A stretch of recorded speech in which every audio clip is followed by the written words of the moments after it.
Hello everyone guys, स्वागत है आपका वर्मा स्टॉक ट्रेडर में। सो आज हम लोग बात करते हैं क्रूड के बारे में। क्रूड नेक्स्ट वीक कैसा मोमेंटम कर सकता है। नेक्स्ट ट्रेडिंग सेशन हमारा है 8 जुलाई। उस दिन मार्केट कैसा मोमेंटम कर सकता है उसके बाद बात करते हैं। उससे पहले मैं गाइस आई थिंक आप मैं जो भी मैं लाइव से बताता हूँ आप मे बी ध्यान से नहीं सुनते हो कि मैं क्या बोल रहा हूँ, ठीक है, इसलिए आप गलतियां करते हो। जैसे कि प्रीवियस एनालिसिस जो हमने किया वो टोटली रॉन्ग गया, ठीक है। जैसा मैं एक्सपेक्ट कर रहा था वहाँ मार्केट वैसा परफॉर्म नहीं हुआ। और बहुत सारे एक बंदे ने मुझे कमेंट किया कि सर आपके वजह से मुझे लॉस हो गया, मैं आपका ट्रेड होल्ड करके रखा हुआ था। भाई आप ध्यान से सुने नहीं, ठीक है। आपने सेल साइड ट्रेड लिया होगा, ठीक है, और इवन आपको निकाल जैसे एसल होता ना, एसल लगने के बाद भी आप निकले नहीं होगे, दैट्स वाई आपका बड़ा लॉस हुआ होगा, ठीक है। तो चीज़ों को क्लियरली सुना करो। मोस्ट इंपॉर्टेंट क्या है ना, लोग लॉस को बड़ा क्यों कर देते हैं? क्योंकि यार इतना बड़ा वो क्वांटिटी परचेज कर लेते हैं ना, जहां पर उनका कैपेसिटी है 1 लॉट परचेज करने का, वो बाई कर रहे हैं 10 लॉट, ठीक है। और जहां पर 10 लॉट है वहां पर 100 लॉट। तो ये आप गलती कर रहे हो। उससे जब लॉस होता है ना तो लोग कट नहीं कर पाते। लोग सोचते हैं कि नहीं और नीचे आएगा नीचे आएगा। जहाँ 10,000 लॉस हो रहा है उसको लगता है कि नहीं नहीं नहीं पहले 5,000 हो जाएगा तो मैं कट करूंगा।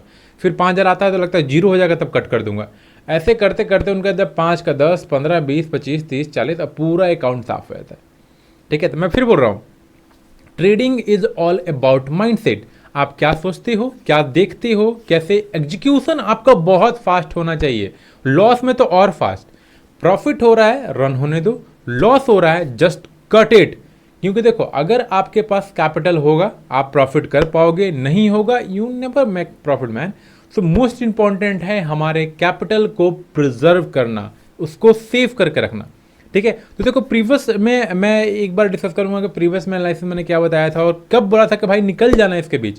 देखो प्रीवियस टाइम में क्या था, यहां पर ये जो है मार्केट रैली हुआ था गाइस, ये प्रॉपर डाउन गया था। यहां पर एक रेजिस्टेंस था, ये यहां से आ रहा था ये वाली, ठीक है। तो ये एक रेजिस्टेंस था। मैंने बोला था गाइस कि यहां पर प्रॉपर ब्रेडन हुआ है, ब्रेकआउट होकर ब्रेडन हुआ है, तो हो सकता है मार्केट कंटिन्यू रैली करे, ठीक है। मैंने बोला था कि जो लोग यहां पर सेलिंग हो या यहां पर सेलिंग हो यहां पर सेलिंग हो, सब लोग इसके ऊपर एसएल लगा के रखो। अगर हो सके तो वीडियो देखा करो दोबारा। मैं जो भी पॉइंट बोल रहा हूं ना उसको गाइस मार्क करके रखा करो कि सर ने बोला है कि इसके ऊपर जाएगा तो हम लोग निकल जाएंगे, इसके ऊपर हम लोग बाइंग करेंगे, इसके नीचे हम लोग सेलिंग करेंगे। आज भी मैं वैसा ही बताऊंगा आपको, ठीक है। तो मैंने जिसने भी सेलिंग किया हुआ था उनका निकल जाना कहाँ पे सही होता, जैसे ही मार्केट मैंने बोला था कि आपको 50 मिनट टाइम फ्रेम पे जाके देखना है कि क्या ये ब्रेकआउट होकर रुक रहा है। अगर आप देखोगे तो यहाँ पर ब्रेकआउट हुआ, रुका, फिर रैली हुआ, तो आपको यहाँ पर निकल जाना चाहिए था, ठीक है। मगर आप ईगो में वेट कर रहे हो कि नहीं नहीं मार्केट नीचे आएगा, मार्केट नीचे आएगा, और मार्केट आपको मौका दे रहा है, फिर नीचे आ रहा है, फिर ऊपर जा रहा है, फिर नीचे आ रहा है, फिर फाइनली ऊपर चला गया, ठीक है। तो आपको यहाँ पर क्या करना चाहिए, जब आपका एसएल हिट होता है ना, जब कोई भी अगेंस्ट एक्शन में एसएल हिट होता है, जैसे कि हमने यहाँ पर सेलिंग किया और मार्केट बाइंग, यहाँ पर एसएल हिट हुआ, तो आपको अगेंस्ट में ट्रेड प्रीफर करना चाहिए, ठीक है। जैसे कि मैंने बोला कि ये एक सपोर्ट रेजिस्टेंस है, यहाँ से मार्केट रिटेस्ट करके मार्केट गिर सकता है। तो जब ये रिटेस्ट अगर ब्रेकआउट हो गया, इसके ऊपर सस्टेन कर रहा है मार्केट, तो प्लान फॉर बाइंग साइड। इतना कॉमन सेंस होना चाहिए आपके पास, ठीक है। ऐसा तो है नहीं कि मैं आपके साथ बैठा हूँ आपको बता रहा हूँ भाई निकल जाओ, ठीक है। तो अपना दिमाग लगाओ। जब मैं बोल रहा हूँ कि यहाँ पर ये इसके ऊपर क्लोजिंग देगा तो निकल जाना, तो तुम फिर भी वेट करके रहे होते हो और फिर मुझे ट्यूसडे को कह रहे हो सर मेरा बहुत बड़ा लॉस हो गया। तो भाई लॉस तो होगा ना। अगर आप ईगो में या ईगोइस्टिक में होल्ड करके रखोगे कि नहीं नहीं नहीं मैं हूँ से हूँ, मेरा 50,000 का लॉस दिख रहा है तो मैं उसको कैसे घर लेके जा सकता हूँ, तो वो तो काम नहीं करेगा ना। मार्केट आपका लॉस नहीं देख रहा, वो आपको अगर आप उसका बात को नहीं मानोगे तो आपको मार्केट उड़ा देगा, ठीक है। सिंपल मार्केट में एक ट्रिक है कि भाई रिस्पेक्ट द मार्केट। अगर जो आपको मार्केट कह रहा है करो, ये मत सोचो कि मेरा 1:2 का रिस्क रिवॉर्ड है, मैं कैसे निकल सकता हूँ। नहीं, just cut your loss man या make cut your profit, okay. So egoistic मत बनो। अगर बहुत सारे लोग हैं ना यहाँ पर बाइंग करके प्रॉफिट किया होगा, फिर ये ब्रेकआउट हुआ यहाँ पर बाइंग करके प्रॉफिट हुआ होगा, ठीक है। अब मैं बताता हूँ कि अभी क्या करना है। जैसे कि कल एनएफपी का न्यूज़ था, ठीक है, अच्छा खासा मार्केट फॉल डाउन हुआ। क्रूड गोल्ड में भी देखोगे तो बहुत अच्छा खासा फॉल डाउन हुआ, मतलब इन एंड आउट हुआ, ठीक है। मतलब लोगों को निकाला गया फिर इन किया गया, ठीक है। तो अब हमारे यहाँ पर प्लान क्या है, अभी भी हम ना यहाँ पर हमें आपको दिख रहा होगा कि टॉप से एक सेलिंग आया है, राइट। मगर अब इसका मतलब ये नहीं कि आप अभी सेल करके बैठे हुए हो। आपको बता दूं, नो दिस इज नॉट। अगर आपने टॉप पे सेल किया है इस रेड कैंडल के लो के नीचे तो सही है, आपने यहाँ पे सेल किया, यहाँ पे सेल आया, गुड। आपका टारगेट ये होना चाहिए, क्योंकि नियरेस्ट सपोर्ट जो है इस जोन के आसपास है, जो कि आपको देखिए प्रीवियस टाइम मार्केट यहीं पे सपोर्ट लेके मार्केट ऊपर गया था, ठीक है।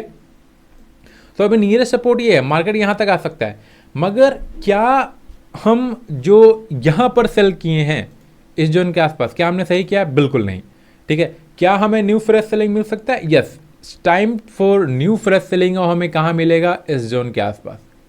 आई नीड कि मार्केट यहाँ पर रिट्रेसमेंट के लिए आया और इस जोन पे मैं सेल करूँगा, ठीक है। मैं खुद सेल करूँगा, दम 110% श्योर है। अगर मार्केट 83.65 के आसपास आया then I will sell, okay. तो ये मेरा प्लानिंग है। अगर मैं क्यों बोल रहा हूँ यहाँ पर सेलिंग, क्योंकि अगर आप देखोगे तो मार्केट मल्टीपल टाइम यहाँ पर टच कर चुका है, ठीक है। यहाँ पर रिजेक्शन हुआ, मार्केट फॉल डाउन, यहाँ पर अगेन रिजेक्शन हुआ, ट्राई किया, फिर ब्रेकआउट होने की कोशिश की, मगर अगेन फॉल डाउन, ठीक है। यहाँ पर अगर आप देखोगे तो डबल ट्रिपल टॉप भी बन चुका है, ये नेकलाइन सा ब्रेक भी हो चुका है। सो आई नीड रिट्रेसमेंट, ठीक है। मुझे एक रिट्रेसमेंट चाहिए जो यहाँ पर आए, ठीक है, क्योंकि इतना बड़ा रैली करने के बाद ऐसा नहीं कंटिन्यू रैली कर सकता है। मे भी हो सकता है कि अगर प्रेशर हो, कुछ ऐसा न्यूज हो, जैसा न्यूज के चलते ही मार्केट कल इतना बड़ा फॉल डाउन किया है, तो अगर कुछ न्यूज आता तो मार्केट कंटिन्यू रैली करेगा, मगर आई एम नॉट इंटरेस्टेड, बिल्कुल भी नहीं है।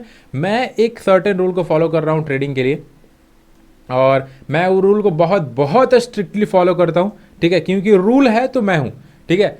ट्रेडिंग पैसा से नहीं यार, पैसा से मैं नहीं हूँ, रूल मेरे लिए इंपॉर्टेंट है, ठीक है। तो रूल को मेरे फॉलो करना यहाँ पर बहुत इंपॉर्टेंट है। तो मेरा जो प्लान रहेगा गाइस, को इस जोन के आसपास अगर मार्केट रिजेक्शन देगा, ठीक है, और मैं आप ऑलवेज बोलता हूँ रिजेक्शन आपको किस टाइम फ्रेम पे देखना है? 15 मिनट टाइम फ्रेम, ठीक है। We analyse on 1 hour time frame कि यहाँ पर डाउन ट्रेंड है, हमें 50 मिनट टाइम फ्रेम पे जाके देखना है कि क्या वहाँ पर इस पॉइंट पे 83.64, अगेन मैं बोल रहा हूँ इस पॉइंट को याद रखो, अगर 1 आवर का कैंडल इस पे क्लोजिंग देता है तो वेट फॉर नेक्स्ट कैंडल्स, अगर इसके नीचे क्लोजिंग देता है तो जैसे कि क्या होगा, कैसे होता बनता है बता रहा हूं मैं, फिर आप लोग गलती ना कर दो, फिर मुझे बोलोगे।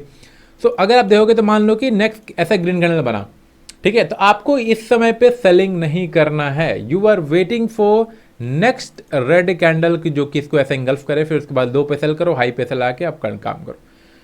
दूसरा, ये तो पहला हो गया। सेकंड तरीका क्या होता है गाइस कि जैसे कि मैं इस तरीके से, देखो मैं किस तरीके से यहाँ पे सेल करूँगा, मार्केट टच करते ही मैं सेल करूँगा, ठीक है, क्योंकि ये एक बहुत हाई कन्फर्मेशन सेटअप है और बिगर टाइम फ्रेम पे ऐसा फॉर्मेशन हो रहा है, तो बहुत हाई चांसेस है कि मार्केट नीचे आ सकता है।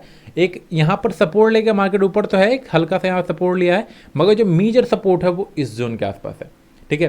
सो मेरा प्लान क्या रहेगा, आई विल सेल एग्जैक्ट यहाँ पर टच होगा, मैं 50 मिनट टाइम फ्रेम पर रिजेक्शन देखूंगा, ऐसा नहीं कि मैं रिजेक्शन नहीं देखूंगा, I will go 50 minute time frame and watch कि वहाँ पर कोई रिजेक्शन हो रहा है कि नहीं, ठीक है। तो इस पॉइंट पे मैं सेल करूंगा। मेरा फर्स्ट एसएल इस जोन के आसपास रहेगा, ये रेड कैंडल के ऑलमोस्ट जहाँ से ओपनिंग हुआ है या क्लोजिंग के आसपास यहाँ पे रहेगा, और टारगेट यहाँ पर रहेगा, दिस इज माय टारगेट 1:3, ठीक है। तो ये मैं प्लान कर रहा हूँ, और मार्केट मैं इसमें जो को ट्रेड कर रहा हूँ ना, मैं इसमें एसएल को ट्रिल नहीं करूँगा, ठीक है। ये मेरा, अगर आप देखोगे तो रिस्क रिवॉर्ड यहाँ पर बहुत सुपर है, 1:3 के आसपास बन रहा है, मतलब $100 के आसपास मैं अगर लगाता हूँ तो $300 के आसपास मुझे प्रॉफिट होगा। तो this is my planning on the sell side. अगर मुझे पूछोगे क्या मार्केट अप ट्रेंड में है, yes still market in up trend, ठीक है। डाउन ट्रेंड में कंफर्म यहाँ पर होगा जब मार्केट ये मेजर लेवल ब्रेक करेगा तो, ठीक है। मगर मार्केट एक रेंज में मूव कर सकता है, अगर आप ये देखोगे तो ये रेंज बन चुका है मार्केट का, डाउन गया फिर ऊपर गया फिर डाउन जा सकता है, मतलब इस रेंज में मार्केट मोमेंटम कर सकता है, ठीक है। सो मैं आपको प्लान यही करूंगा कि अगर आप सेल किए हो, थोड़ा सा आपने हरी जल्दी सेल कर दिया, अगर यहाँ पर आपने सेल किया है तो गुड इनफ, बहुत अच्छा, ऐसे यहाँ पर ला के रखो या इसी कैंडल के ऊपर ला के रखो, या आपने यहाँ कहीं सेल किया है तो थोड़ा सा आप ट्रबल में हो, क्योंकि ये लिटिल बिट अभी रिट्रेसमेंट करेगा, ठीक है। तो हो सके तो एवरेज ऑन आप लोग कर सकते हो जो उनके आसपास आए, तभी आप दोबारा सेल करना, कुछ क्वांटिटी, जितना क्वांटिटी आपने सेल किया उसका डबल क्वांटिटी और यहाँ पर सेल करोगे तो थोड़ा सा एवरेजिंग आपको मिडिल में कहीं पे यहाँ पे मिल जाएगा, और मार्केट एक अच्छा पुल बैक दे, डाउन फॉल मोमेंटम करेगा, ठीक है। तो this is my planning in the crude oil कि I am planning for sell side, और मुझे जैसा कि मैंने आपको बोला कि मुझे चाहिए 83.64, ठीक है। 83.64 के एग्जैक्ट पॉइंट पे मैं सेल करने वाला हूँ। सो अगेन मैं आपको बोल दिया, और इस वीक का यार प्रॉफिट मैंने ऑलरेडी अपडेट किया था, ज़्यादा मैंने इस वीक ट्रेड नहीं किया है। और नेक्स्ट मंडे से गाइस हम लोग लंदन सेशन और न्यूयॉर्क सेशन का जो टाइमिंग होता है ना, उसके बीच में ट्रेड करेंगे, और लंदन सेशन और न्यूयॉर्क सेशन का टाइमिंग जो होता है वो 5:30 to 9:30 होता है, ठीक है, मतलब अप्रॉक्सीमेटली 4 आवर्स का, ठीक है। तो मैं लाइव जो आने वाला हूँ नेक्स्ट मंडे से, वो 5:30 से मैं आऊँगा लाइव, ठीक है। क्योंकि 6 बजे आना थोड़ा सा अनरिलेवेंट होता है, क्योंकि मार्केट में कभी कभी पहले न्यूज आता है तो थोड़ा सा लोगों को मैं गाइड नहीं कर पाता हूँ, वहाँ पे प्रॉब्लम हो जाती है। सो नेक्स्ट टाइम जो मेरा जो लाइव रहेगा मंडे से, वो 5:30 टू मे बी, अगर मार्केट में मोमेंटम रहा तो 9:30 तक हम लोग रह सकते हैं, मतलब 4 घंटे के आसपास हम लोग लाइव रह सकते हैं। सो बाकी हम लोग मिलते हैं गाइस। और बाकी गाइस, वीडियो आपको कैसा लगा, आपको और कैसा सुझाव अगर कोई होगा तो आप सुझाव कर सकते हैं। बाकी गाइस मिलते हैं हम लोग next time, till then bye guys. Video को लाइक जरूर कीजिएगा, मिलते हैं हम लोग।